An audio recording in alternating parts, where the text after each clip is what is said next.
سوری شیرشاه سوری هغه له خړو خاورو راپورته شو. د لوی فکر او ژور درک له مخې په تاریخ کې د یو ستر سلطان په نوم وپېژندل شو. نوموړی یو ساده سړی و، خو د عقل، زړورتیا او عدالت په زور یې د یو ستر سلطنت بنسټ کېښود.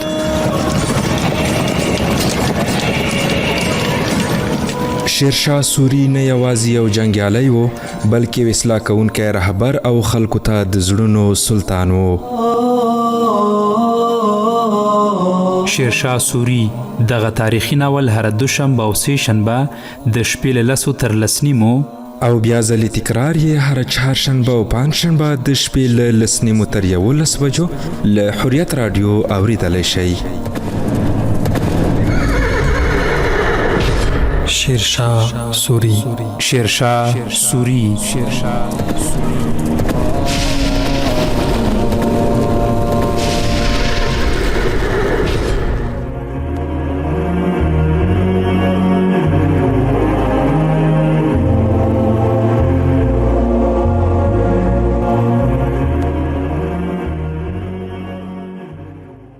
د تلپاتې او سپیڅلي رب په نامه. السلام علیکم ورحمت الله وبرکاتو. د حریت رادیو درنو د قدر اوریدونکو هیله لرم چې تاسو به ټول روغ جوړ او د صحت او عافیت جامې به مو پر تن وي. خوږو اوریدونکو د شیرشاه سوری داستان خپرونه پیل شو. په دې خپرونه کې زه زبیر درته هرکلی کوم. هیله لرم تر پایه زموږ ملتیا وکړئ او دا برخه هم را سره واورئ. خوږو اوریدونکو د شیرشاه سوری داستان د خپرونو په 23مه برخه کې تاسو را سره واوریدل.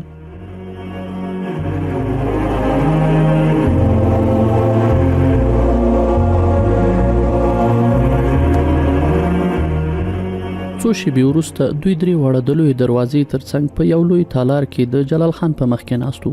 څو تنه په عمر پاخه او ځوانان نور هم شاوخوا ته ناست وو.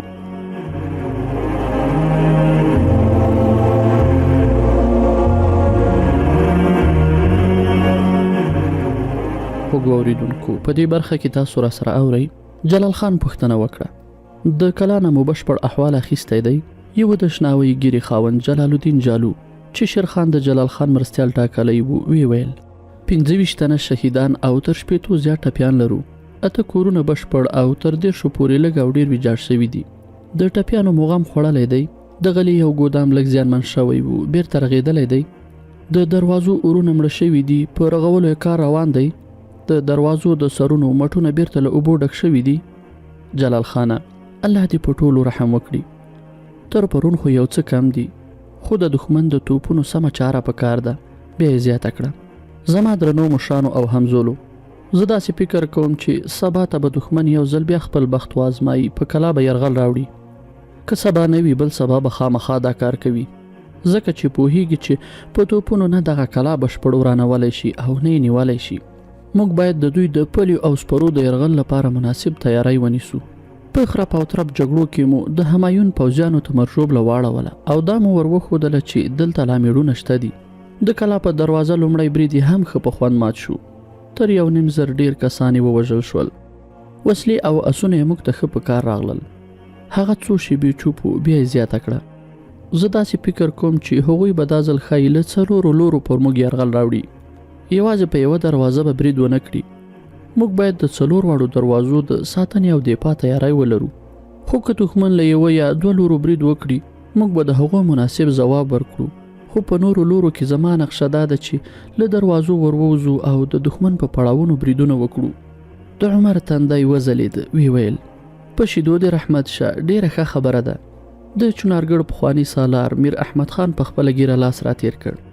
وراره، ستا او ستا د پلار په غیرت او ایمان کې خو هیڅ شک نشته، خو د همایون تر 80,000 تنو زیات پوځ دلته راټول دی. د چنارګړ پاخه دیوالونه او برجونه موږ د هغو له شره ښه خوندي ساتلی شي. د باندې په پراخ ډګر په هغوی یرغل ماته مصلحت نه ښکاري. جلال خان په مسکا ځواب ورکړ، کاکا جانه، ستا اندېښنه پر ځای ده، خو موږ ته هغه مهال خطر دی چې دښمن زموږ په پلان خبر وي. که موږ ناڅاپي یرغل وکړو او تر څو چې دښمن ځان سنبالوي، موږ به یو دروند ګزار ورکړی وي او بیرته به خپلو مورچلونو ته راستانه وو. میر احمد خان وراره، بیا خو باید د دښمن له پلان نه ښه خبر وو. چې د هغوی د کمزورۍ او ځواک لوری را معلوم نه وي، کیدای شي په کوم دام کې وغورځو. جلال خان جالو: دا خو ډیره مناسبه مشوره ده. موږ داسې څوک لرو چې د دښمن له منځه موږ ته احوال راوړي؟ میر احمد خانه: هو کې داسې کس شته، خو د دښمن په کم کې د معلوماتو راټولول وخت غواړي. جلال خان: کاکا جانه، تاسو خو هڅه وکړئ، که یې احوال راوړ ښه تر ښه کینې وي به بله ورځ خو به سم احوال ولرو. اوس خو زموږ حساب د دښمن د توپخانې پر ډزو دی. دا اټکلونه دي کله رښتیا کیږي کله غلط راوځي.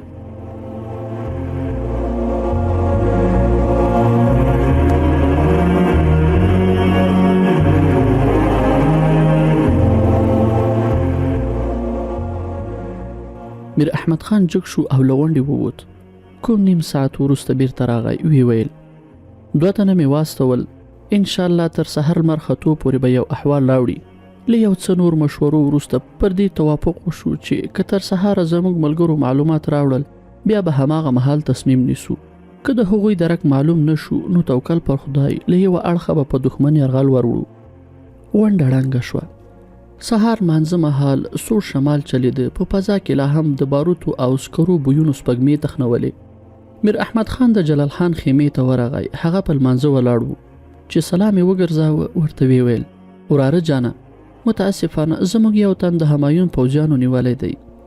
جلال خان له لنډې دعا وروسته لاسونه پر مخ راکش کړل. بل تن څه شو؟ بل یو نیمګړی غوندې احوال راوړی دی. جلال خان څک شو. میر احمد خان ته یې وکتل. وراره، ستا اټکل رښتیا ښکاري. هغوی نن په دروازو یرغل راوړي، خو د دوی اصلي پلان دا دی چې پر لویدیځ لوري دروازې به ډیر فشار راوړي او غواړي له هغه لوري کلا ته راننوځي. جلال خان مسک شو. وی ویل: دا خو که رښتیا وي نیمګړی نه بشپړ احوال دی. داسې ښکاري چې دوی غواړي په ختیځ او سهیل لوري دروازو موږ هسې بوخت وساتي. بیا میر احمد خان ته وویل: کاکا جانه، که د استولي کس معلومات رښتیا وي نو موږ به که خدای کول د مغولو د پوځ ملامته کړو. تاسو اوس دومره وکړئ چې د لویدیځ لوري جدي څارنه وکړئ. که د دښمن تګ راتګ دې لور ته زیات وي بیا خو د هغوی همدغه پلان دی. میر احمد خان ووت او جلال خان په چورتونو کې ډوب شو.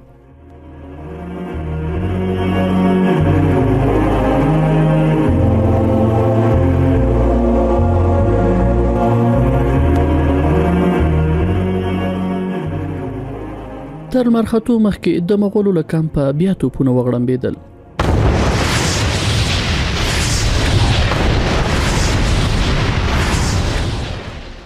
دا ځلې پر 3 برخو ګولۍ وورولې.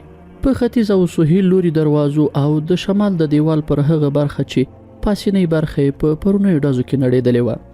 سهیل لوري ته یو ډز هم نه کېدو. د برجونو له سره په څار ګمارل شوو کسانو د رڼا له خپرېدو سره جلال خان ته احوال ورکړ چې لویدیځ دیوال ته په 200 مترۍ کې په بوټو او ونو کې د دښمن زیات کسان لیدل کېږي. د شیرخان په پوځي سردارانو کې جلال خان او شجاعت خان تر اوسه پورې ډیر ځلیدلي او د جګړې په ډګر کې د پوځي نوبو خاوندان ثابت شوي وو. جلال خان وپوهېدو چې د همایون اصلي موخه همدغه لوری دی او نن به خامخا د هغوی پلي او سپاره بیا یرغل کوي. تر اوسه هر څه د هغه د پلان له مخې پر مخ روان وو.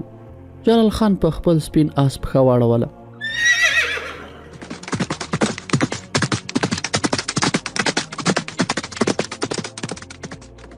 د کلا دیوال په سر را وګرځید. د برجونو ساتونکو ته لازم هدایات ورکړل. بیا بیرته راغی. د ختیځ دروازې سره پوځي سرداران د هغه په انتظار وو. جلال خان چې ورورسید وی ویل: اقباله، عمره، میر احمد خان کاکا، جلال الدین جالو، راځئ. هغوی په ترار د دیوال سر ته وختل. د لویدیځ لوري یو برج ته لاړل. جلال خان نقشه وغوړوله. وی ویل: یارانو، دښمن زموږ کار اسانه کړ. هغوی له لویدیځ لوري یرغل راوړي. موږ به خپل پرونی پلان لږ بدل کړو. دښمن ته به لاره ورکړو چې ان تر لومړۍ دروازې دننه راشي. دلته به مو د هغوی د هرکلي لپاره مناسب ترتیبات نیولي وي. میر احمد خان په اندېښنه وویل: وراره، د دښمن د پوځ شمېر ډیر زیات دی. که یې تر دروازې دننه راپرېږدو د دې ویره ده چې بیا به یې ونه ایستلی شو. کاکا جانه، یو څه خطر خو به منو. د دښمن شمېر زیات دی، خو که همدغسې خطر ونه منو دغه جګړه چې څومره دوام کوي زموږ ځاني زیانونه پکې زیاتیږي. توکل په خدای، راځئ دغه خطر ومنو.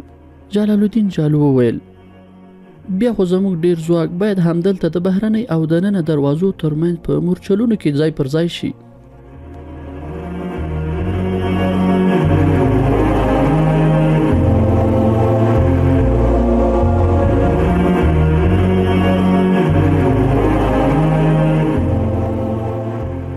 جلال خان وویل سمه ده، خو زه یو ډاډ درکوم چې ان شاء الله همایون به زموږ د ځواکونو په باب کره معلومات نه لري.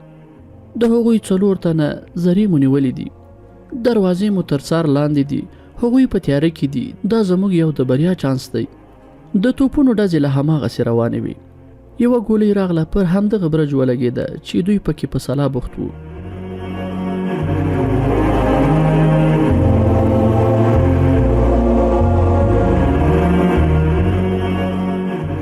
د برج لږ دیوال له مرمۍ سره والوت، خاورې او لوټې پر دوی ورولوېدې، ټول په ګردونو کې پټ شول. چې ګردونه لرې شول، د جلال خان پر تندي وینې راماتې وې. له لوټې سره د ډبرو یوه ټوټه د هغه په سر راورېدلې وه. ټپ یې ډېر زور نه و. زر زر یې په اوبو ومینځه او یو سپین دسمال یې ترې تاو کړ. دوی د دښمن د یرغل ماتولو لپاره لازم ترتیبات نیول. 2,500 تنه غیښې ویشتونکي له تورو او نیزو سره د لویدیځې دروازې دننه په لازمو ځایونو کې ځای پر ځای شول. تر غرمې د توپونو ډزو دوام وکړ. د کلا په 2 برجونو کې هم اور بل شو. د شمالي دیوال هغه برخه بیا ونړېده چې په لومړۍ ورځ نړېدلې وه. د کلا ختیځ او سهیلي دروازې هم د اور په لمبو کې ورکې شوې. ناڅاپه د لویدیځ لوري له ونو او بوټو نه په سلګونو پلي پوځیان راووتل او د دروازې په لور ګړندي وړاندې راغلل. پر هغوی پسې د سپرو لوی پوځ و چې تورې تر سرونو څرخولې او رزونه یې تکرارول. دښمن ډیر په جوش کې یرغل پیل کړ. جلال خان له پاس برج نه هغوی څارل. پر څو تنو یو لوی تیر نیولی و چې دروازه پرې ماته کړي. جلال خان د پلان له مخې دروازې ته اصلي کونډه نه وه اچولې. دوی دروازه داسې تړلې وه چې پلو ته زیان وانه وړي او زر پرانیستل شي. دننه 2,500 تنو مورچلونه نیولي وو. کله چې مغل دروازې ته نږدې شول، د دیوال او برجونو له سره پر هغوی د غیښو او ډبرو باران پیل شو. تر دروازې پورې په سلګونو تنه په خپلو وینو کې ولمبېدل. خو نوو پوځیانو د هغوی ځای نیولو او وړاندې راتلل، تر دې چې دروازې ته راورسېدل. د دروازې پلې د لوی تیر له ګزارو سره پرانیستل شوې. سپینې تورې ځلېدې او داسې شور او ځواک جوړ شو چې غوږونه یې کڼول.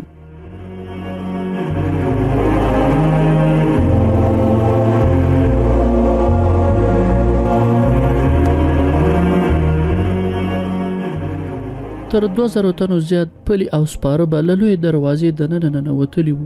د دې پوځ قمندان د مغولو نومیالی سردار میرزا ناصر په یو سره آس سپور و او وتلې توره یې له سره څرخوله چې له پاسه د غیښې له ګزار سره د جلال خان غږ اوچت شو. اور له دې سره د غیښو شغا اوچته شوه چې د یرغلګرو ټټرونه یې نښه وو. د سترګو په رپ کې د سلګونو کسانو په ټټرونو غیښې ونښتل او ویشتلې کریکې له رزونو سره ګډې شوې. د لوی تیر خاوندان دننه 2مې دروازې په لور ورغلله، خو له هر لوري د غیښو باران هغوی ټول راوغورځول. نورو کسانو هڅه وکړه چې 2مه دروازه پرانیزي، خو د غیښو په باران کې نور له ټولو لوری ورک شو.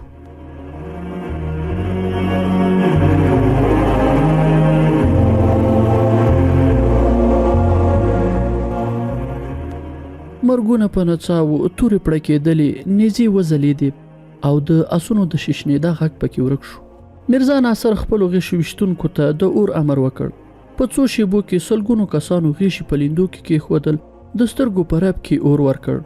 غیښې په 2مه دروازه او شاوخوا ته په نورو ځایونو ولګېدل. د ځینو کسانو تر ټټرونو بوټ وختل. دروازې اور واخیست، خو له پاسې د لویو مټونو اوبه راخوشې کړې. شغا شغ او ورسره د کریکو غبرګون غوږونه کڼول. د دښمن د پلیو او سپرو شمیر تر لوی دروازې دننه شیبه پر شیبه زیاتېده. هغوی د غیښو او ډبرو تر باران لاندې وو. د دواړو دروازو ترمنځ په پراخ انګړ کې په سلګونو کسان ټپیان او په خپلو وینو کې چټېدل. کریکې او رزونه ګډ تکرارېدل. جلال خان چې دا حالات ولید، تر څو شیبو وار پار خطا شو. د دښمن پوځیانو ته د سر دروند زیان اوښت او هره شیبه زور اخیست، خو له بهرنۍ دروازې نه هماغسې د هغوی د پلیو او سپرو سیلاب په کلا رامات و. دغه مهال میر احمد خان هغه ته ورنږدې شو او ورته ویل: وراره، له یوه چالنه کار واخله، کینې وضع بې قابو کېږي. جلال خان وپوښتل: کاکا څه کولی شو؟ ما ته هم دغه حالات ډیر عجیب ښکاري. وراره خی ورته ګوره. دی وویل بیا یې په زوره چیغه کړه. دښمن د تېښتې هڅه کوي، مه یې پرېږدئ چې ژوندی ووځي. د مغولو له پوځیانو نه تر دروازې دننه وار پار خطا و. هر پوځي چې دغه غږ واورېد د بهرنۍ دروازې په لورې مخه کړه. په دروازه له دواړو اړخونو بیروبار دومره زیات شو چې د دښمن پوځ جام شو. نه وړاندې راتللی شو او نه له کلا نه وتلی شو. څو تنه چې له کلا نه ووتل هغوی د باندې د خپل پوځ د ماتې اوازه خپره کړه. دې کار د کلا په لور د رامات بهیر مخه ورسره واړوله. په څو شېبو کې د جګړې پله واوښته. میرزا ناصر هم چې درې غیشې پر مټو او رانه ښخ و د بهرنۍ دروازې په لورې مخه کړه. له یوه اړخه د عمر غږ اوچت شو. قومندان یې تښتي، مه یې پرېږدئ. بیا یې غیشی په لینده کې کېښود. شغ شو، د هغه په کیڼه اوږه بل غیشی هم ونښت، خو آس یې په یوه ګام له دروازې ووت. جلال خان توره راوښکله او د لویې دروازې تر څنګ له زینو راښکته شو. چیغې یې کړې: توریالیو، مه یې پرېږدئ، مخه یې نیسئ چې ژوندي ونه وځي. بیا نو تر ښه ځنډ د میرزا ناصر د پلیو او سپرو د مرشوبلې لوبه توده وه. ماسپښین مهال د مغولو پوځ تر 2 میله لرې خپل اصلي پړاو ته په شا شو. د کلا انګړ د هغوی په مړو او ټپیانو ډک و. تر کلا د باندې هم تر 200 مترو پورې مړي او ټپیان پراته وو. سوکه جګړه سړه شوه. دننه په کلا کې حالات تر ډېره آرام وو.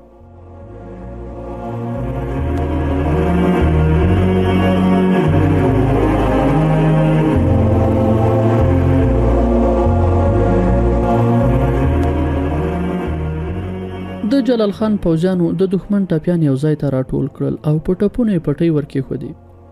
جلال خان د باندې راووت. تر لرې ځایونو ټپیان پراته وو. خپلو پوځیانو ته یې وویل د دغه ټپیانو پټۍ ور وتړئ. د باندې ټپیان د کلا دننه په نسبت روغ وو. جلال له څو تنو ملګرو سره پلی د هغوی په منځ کې ګرځېدو. یو ځای یوه تن د بل سر په خپل زنګانه ایښی و او ورته ژړل یې. جلال خان ترې وپوښتل: دا دې څه کیږي؟ هغه په ژړغوني غږ وویل: ورور مې دی، زه به مې مور ته په کومو سترګو ګورم.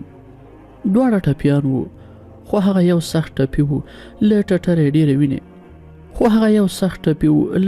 ډېرې وینې بهېدلې وې. وروسته یې سلګۍ وې. جلال خان د دې نندارې په لیدو ډېر خفه شو. په زړه کې ورتېره شوه چې له دې ورونو سره زموږ څه دښمني ده. سترګې یې راډکې شوې. خو بیا خپلو ملګرو ته پام شو. ځان یې را سنبال کړ. له هغه ځایه روان شو. جلال خان له ځان سره په خبرو شو. نن څومره میندې په ویر واوښتلې، یوازې د یوه تن د غرور او واکمنۍ د هوسونو لپاره. خدای خبر چې نورې به څومره میندې د خپلو زامنو په جنازو واوړي. لعنتي جګړه یوازې ځوانۍ خوري. د بریا غرور یې له سر والوت. پوهېدو چې دوی د خپل حریم ساتونکي وو. یرغلګر او ظالمان د مغولو پوځ وو چې د سولې ټول وړاندیزونه یې رد کړل. خو جلال خان د لومړي ځل لپاره پر دې تریخ واقعیت هم ښه پوهېدو چې د دې جګړو دواړو غاړو ته مرجوبله د یو دین او مذهب پیروان دي. د پلار خبرې په غوږو کې وکړنګېدې چې تر ډېرې زړه ډاډ وموند. که موږ له ولس سره په کړو وړو او چلند کې تر نورو غوره ثابت نه شو، که مو توره د عدالت او انسانیت د خدمت لپاره اوچته نه شي، د ټولو تویې شوي وینو پور به زموږ په غاړه وي. جلال خان یوه ورځ وروسته د چاړکن په لور استازی واستاوه او د وروستۍ بریا خبرې خپل پلار ته ورکړ. شیر خان د خپل زوی په دې بریا ډیر خوشحاله شو او پوهېدو چې زوی د کلا د مشرتابه حق په ښه توګه ادا کړی دی. همایون تر وروستي ګزاره وروسته 3 ځلې نور هم د چنارګړ د نیولو لپاره د پلي او سپرو بریدونه وکړل. په کلا یې په سلګونو د توپ ګولۍ وویشتلې. اورونه یې بل کړل، دیوالونه او برجونه یې ویجاړ کړل. خو جلال خان او ملګرو یې په ډیره میړانه له چنارګړ نه دفاع وکړه او د مغولي پوځ هر برید یې ډیر په میړانه مات کړ. همایون په زرګونو پوځیان په دې جګړو کې له لاسه ورکړل. د هغوی وسلې او بې شمېره اسونه ټول جلال خان دوی په غنیمت ونیول. د مغولي تاجدار همایون شاه غرور سخت وځپل شو. هغه یوه ورځ د چنارګړ شمال لوري ته د ګنګا په غاړه په یوه لوړه غونډۍ ولاړ و او د کلا د پخو دیوالونو د لاندې کولو په فکرو کې ډوب و چې یو بل بد خبر ورته راغی. له اګرین استازی راغی او دغه خبر یې راوړ چې د ګجرات والی سلطان بهادر شاه د مانډه سیمه نیولې او د ډیلي په لور پر مخ را روان دی.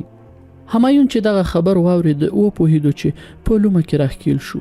که د چنارګړ کلابندۍ ته دوام ورکوي د ډیلی او اګری د ساتنې لپاره لازم څوک نشته. که کلابندۍ ختموي دا د شیرخان غوندې یو سیال ته د لوی امتیاز په معنا دی. همایون د خپلو پوځي سردارانو شورا راوغوښته او پر دې مشوره وکړه چې کومه لاره غوره کړي. زیاترو سردارانو یې د چنارګړ د کلابندۍ پرېښودلو رایه ورکړه. میرزا ناصر، هندو بیگ، بیرم خان، جنید برلاس، میر خلیفه او څو تنه نور د چنارګل له نیولو ناهیل شوي وو. یوازې مظفربیګ د توپخانې مسؤل لا هم پر دې ټینګار کاوه چې د چنارګل له نیولو پرته که اګرې ته ستنېږو دا به د پاچا راتلونکی له سختو خطرونو سره مخ کړي. پخپله همایون هم له بریا ناهیلی شوی وو. همدا یې په خیر بلله چې تر دې کلا تیر شي. بالاخره همدې پریکړې ته ورسېدل چې کلابندي باید ماته کړي. پر دې پریکړه په زړونو کې ټول خوښ وو، خو په ښکاره ټولو ځانونه خفه ښودل، ځکه چې د یو معمولي قومي مشر د ځواک په مخ کې دوی خپله ماته منله.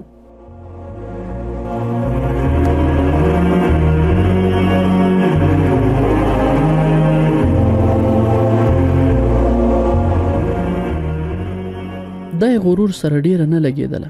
هغه پوځ چې له کابله تر ډیلي او اګري هر ګام له بریاو سره اشنا وو، اوس یې دا څنګه منلی شوی چې د شیرخان د ځوان زوی په خلاف جګړه وبایلي.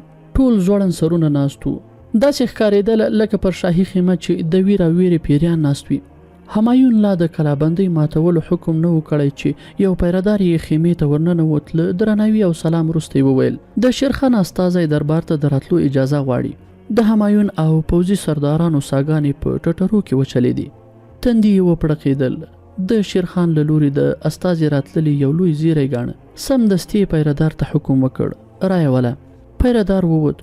څو شېبې وروسته په هغه پسې یو په عمر پوخ پوځي ورننوت چې د پښتنو دودیزه چپنې په اوږه وه او اوږده تورې له تیکې سره تر پونډیو پورې زړېدله. هغه په لوړ غږ په ډاډمنه لهجه وویل السلام علیکم ورحمت الله وبرکاتو. د ولا مقام شیرخان لیک مې ستاسو په نوم راوړی دی، که اجازه وي درته وړاندې کړم.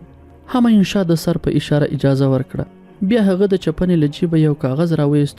په دواړو لاسو یې همایون ته ونیوه. همایون کاغذ ترې واخیست. تر څنګ ناست بوډا او تجربه کار سلاکار میر خلیفه ته یې ونیوه. بیا یې استازي ته وویل د باندې انتظار وسه، د لیک ځواب به درکړو.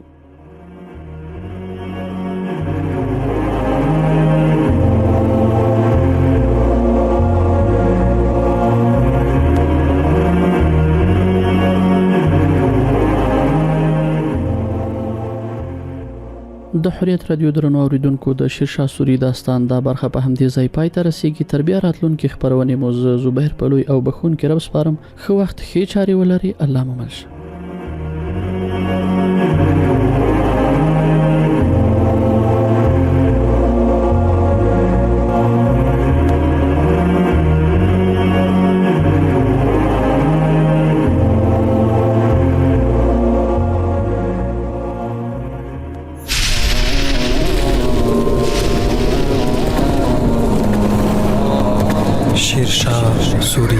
شیرشاه سوري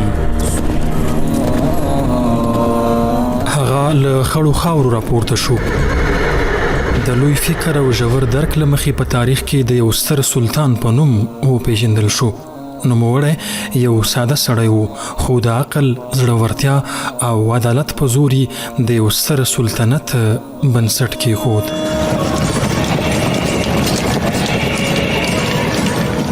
شیرشاه سوري نه یوازې یو جنګیالی و، بلکې یو اصلاح کوونکی رهبر او خلکو ته د زړونو سلطان و. شیرشاه سوري دغه تاریخي ناول هره دوشنبه او سې شنبه د شپې له 10 تر 10 نیمو او بیا ځلې تکرار یې هره چهارشنبه او پنجشنبه د شپې له 10 نیمو تر 11 بجو له حریت رادیو اوریدلی شئ. شیرشاه سوري. شیرشاه سوري.